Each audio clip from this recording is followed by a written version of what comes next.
Well, I think it's because people aren't asking these 5 questions. I'm Eric L. Donovan, the Mindset Disruption Strategist.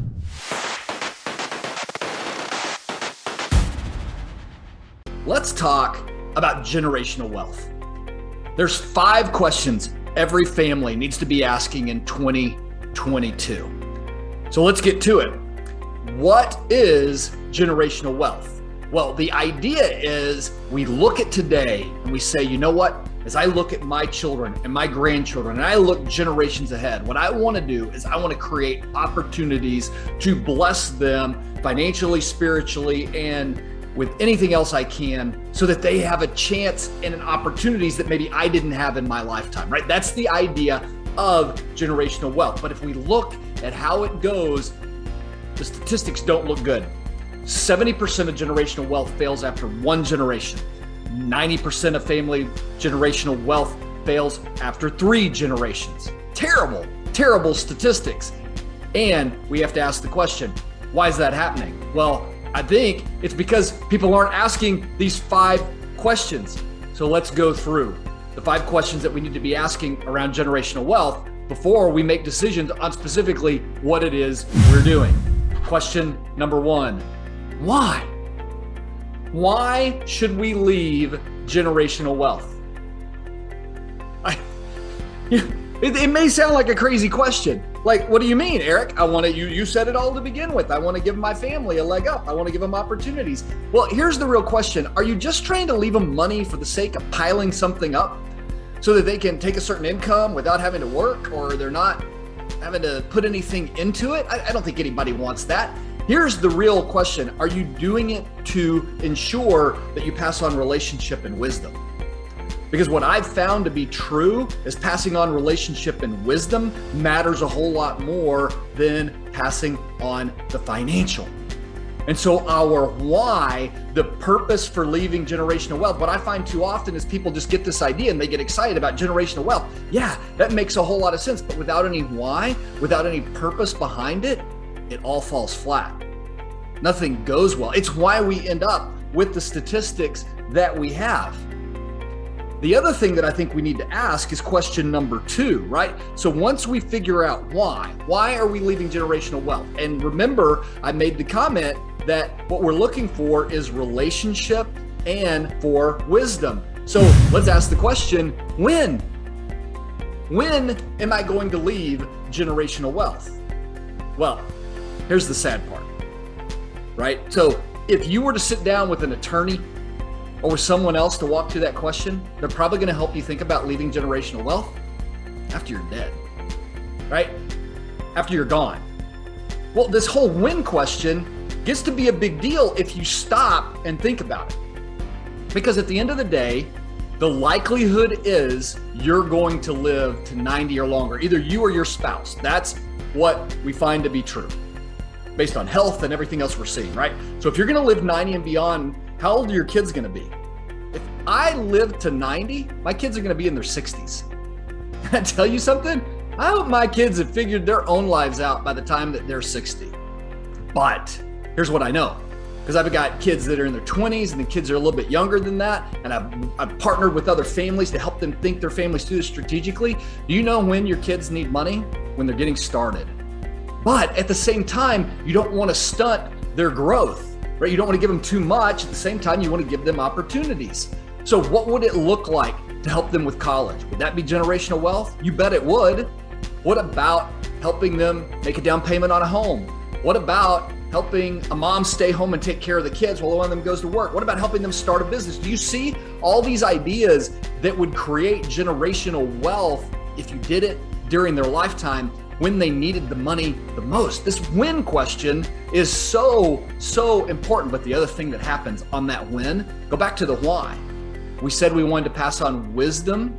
We said we wanted to pass on relationship. While they're alive, you can speak wisely into this is the type of house maybe you should look at buying.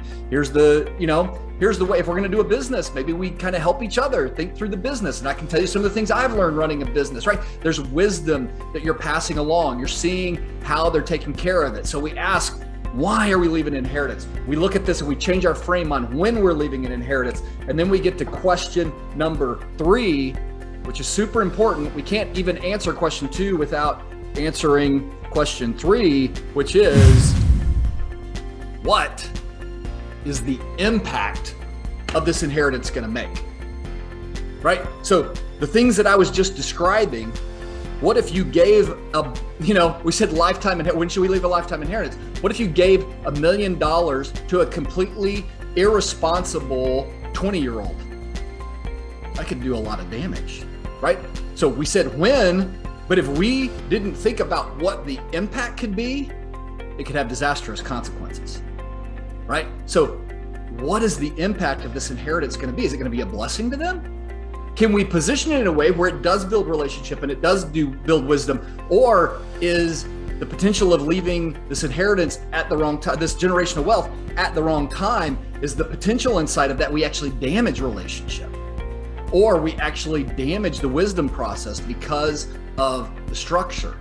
You see how these questions, they build on each other and they get more and more important. So we ask why, we look at when, we ask what the impact is going to be. And then the next place we go into is how. How should we leave generational wealth? How are we going to do it? What kind of structures? Is it going to be in cash? Is it going to be in businesses? Is it going to be in real estate? How are we going to leave it? Now, let me tell you something else that gets to be important here too. When we're talking about leaving wisdom, when we're talking about leaving relationship, communication gets to be a huge, huge part of this, because we've had families where they've been discussing how they're going to leave the inheritance. I'll give you an example. We had a family that we were talking to, and the family was going to leave them a group of real estate, and all the kids were going to own it together. And there's one of the siblings who's like, I don't want to own real estate with my siblings. There was a relational issue that was happening inside of that. So the structure to help the relationship, to help build multi-generational wealth, was restructured because relationally it was better for them not to own it together. But without the open communication, without the discussion around how we should structure it, it would have been a mess. It would not have gone well. But so many people are quick. They're like, I want to leave generational wealth. And they rush into this process without stopping to ask these key questions. And then the last one, staying with how. How much? How much should I leave for an inheritance? Can I tell you what most attorneys will tell you? All of it. All you can leave. You want to leave every single penny you can leave. Maybe that's the right answer. Maybe it's not. Go back to what's the impact, right? If you leave somebody a whole lot and they're not ready for it, is it a burden, right? The other question, when I think about how much, I do think about, like, are we hurting our kids, our grandkids, potentially 3 generations down the road?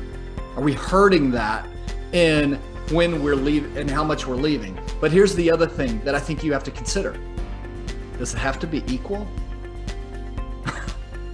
You're going to stop and I think you're going to think I'm crazy. Go back to this title, right? Mindset Disruption Strategist. What do you mean? Of course it needs to be equal. Does it?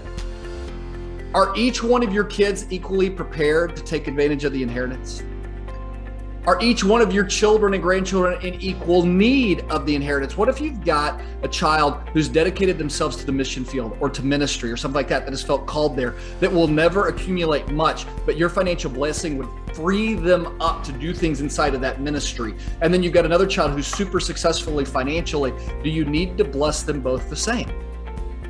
Now, I'm going to tell you, your heart and your gut is probably going to say, yeah, no, I want it to be equal. Do you realize inside of Scripture, do you realize that inside of examples that there's not any example of equality? The measurement that God used, the one that they used in the Old Testament, had to do with the firstborn son receiving a significant amount of inheritance. The example that they use in the New Testament, when I think about the parable of the talents, was about their resourcefulness and how well they managed what they were given. But even when you're talking, well, in that example, Eric, the person who's got my child who's accumulated a whole lot versus my child who chose ministry, then maybe I give more to the one that's got a lot. Maybe, but maybe we're not measuring the right things. Go back to, it's about relationship and about wisdom. Why do I keep emphasizing these things? Why do I emphasize these 5 questions? Because the statistics are happening because people are not asking these 5 questions. They're running into solving this issue, which is a wonderful blessing, right? Of generational wealth. And in rushing to do that, they're creating unintended consequences they never expect. So how would it look for you to stop and just say, why should I create generational wealth? When should I leave that generational wealth? 3, what is the impact of this generational wealth? 4, how should I structure this generational wealth? And 5, how much generational wealth should I actually leave? And I'm going to tell you one thing that you're going to have an unexpected outcome inside of this. You're going to build stronger relationships in your marriage as you and your spouse discuss these things, because you're each going to have a different perspective on your kids.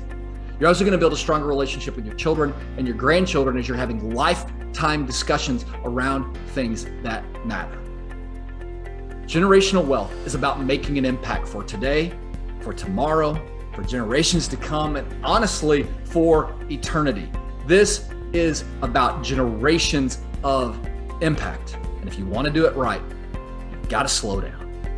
And you've got to ask these 5 questions. Thank you so much for being with me today. God bless you.